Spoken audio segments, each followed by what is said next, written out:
2টা ডিমের একটা অমলেট, 2টা পাউরুটি, সাথে ফ্রুট, আমার ছোট্ট ছোট্ট ঘর, চার্জিং বোর্ড, তালা সাথে করে নিয়ে আসবেন।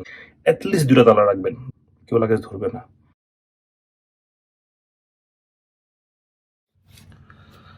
ওকে, সো সকালে ঘুম থেকে উঠলাম। আজকে একটা কালকে রাতে খুবই খারাপ লাগছিল, কেন জানি না, বাট একটু ঘুম থেকে উঠলাম। ঘুম থেকে ওঠার পর হচ্ছে গিয়ে ব্রেকফাস্ট করলাম। এখানে ব্রেকফাস্ট ছিল, বুফে ছিল না, বাট আমি মাত্র 1100 টাকা বুকিং দিয়েছি, so how can I expect buffet breakfast, but ভালো ছিল, মডারেট ছিল। 2টা পাউরুটি, 2টা ডিমের একটা অমলেট, জেলি, মাখন, সাথে ফ্রুট, আনারস ছিল, জুস, পানি। সো মাচ এনাফ পেট ভরার জন্য সকালের। আমি ফাঁকে একটু আমার ট্যুরটা দেই, লাগেজ ট্যুর। এই যে আমার ছোট্ট ছোট্ট ঘর, মাথার উপর জায়গাটা একটু কম এখানে, ঠিক আছে। এবং এটা আমার হচ্ছে আমার ফার্স্ট একতলায় থাকা আর কি, সাধারণত দোতলায় থাকা পড়তো সবসময়।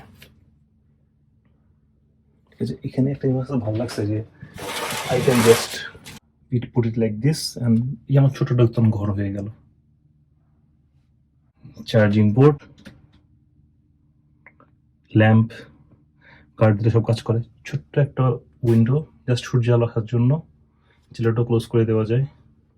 আর হচ্ছে গিয়ে এখানে লকার, তালা রাখার জন্য। যদি কখনো আপনারা যে কোনো জায়গায় যদি কোনো হোস্টেলে থাকেন, সো সাধারণত হোস্টেলে এমন থাকে যে মানে এই ধরনের লকার থাকে, তাহলে আপনার নিউমেরিক লকার থাকে, বাট নিউমেরিক লকার থাকার চান্স খুব কম, এক্সপেন্সিভ তাই। সো আপনারা যখন এই কোনো হোটেলে থাকবেন, তালা সাথে করে নিয়ে আসবেন। আমি এক্সট্রা তালা নিয়ে আসছি, কারণটা কি, কিছু কিছু হোস্টেলে তালা দেয়ই না, তাহলে আপনাকে নিজে লক করে নিতে হবে। কিছু কিছু হোস্টেলে আপনাকে লক দেওয়া হয় রেন্টে। যেমন আমার লাস্ট না, সেকেন্ড যে হোস্টেলটা ছিল, ওখানে হচ্ছে গিয়ে আমি যদি তালা যদি ভাড়া নিতে চাই, পার ডে 100 বাদ করে দেওয়া লাগবে, 300 টাকা। যেখানে কিনা আমি এখানে 200 টাকা দিয়ে তালা কিনে আনতে পারি। সো আমি বলছি যে না, আমার তালা লাগবে না, তালা আমি আমার পার্সোনাল নিয়ে আসছি।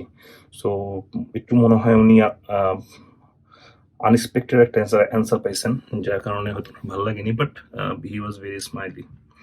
সো যদি কখনো হোস্টেলে থাকা প্ল্যান থাকে, অবশ্যই অ্যাটলিস্ট 2টা তালা রাখবেন। 2টা কেন, একটা হচ্ছে আপনার লকারের জন্য, একটা হচ্ছে কি যদি আপনি লাগেজ নিয়ে আসেন, আপনার লাগেজটাকে তো কোথাও রাখতে হবে। লাগেজটা অনেক অনেক হোস্টেলেই, বেশিরভাগ হোস্টেলেই লাগেজটা লকারে রাখা যায় না।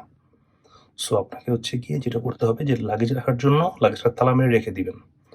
আমি এখানে আসার আগে অনেক জায়গায় কোশ্চেন করেছি, আমাকে কেউ ফার্স্টে বলতে পারেনি, বাট পরে অনেক বড় ভাই আছেন, থ্যাঙ্কস টু হিম, এবং কিছু ফেসবুক গ্রুপ মেম্বার আমাকে বলেছেন যে তুমি লাগেজ আনতে পারবে, নো প্রবলেম, লাগেজটাকে তালা মেরে রেখে দাও, কেউ লাগেজ ধরবে না, ঠিক আছে। এবং অনেকে দেখলাম তালাও মারে না, মানে ট্রাস্ট, মানে তারা রেগুলার ব্যাকপ্যাকার্স মেবি, তারা জানে যে এই ধরনের ঘটনা ঘটে না। আর প্রত্যেকটা হোস্টেলেই সিসি ক্যামেরা থাকে। তো যেহেতু সিসি ক্যামেরা থাকে, সো রুমের ভিতরে আপনি আছেন, রুমের বাইরে যদি কেউ নিয়ে যায়, তাহলে হচ্ছে কি চেকের জন্য সিকিউরিটি ক্যামেরা মানে রুমের বাইরে থাকে, রুমের ভিতরে থাকে না, রুমের বাইরে সবগুলা এরিয়াতে, সবগুলা হোস্টেলে সিসি ক্যামেরা ইনক্লুডেড থাকে। সো এই তো আপনাকে ইনফরমেশন দিয়ে দিলাম আমার রুম ট্যুরের এবং লকারের। Thank you.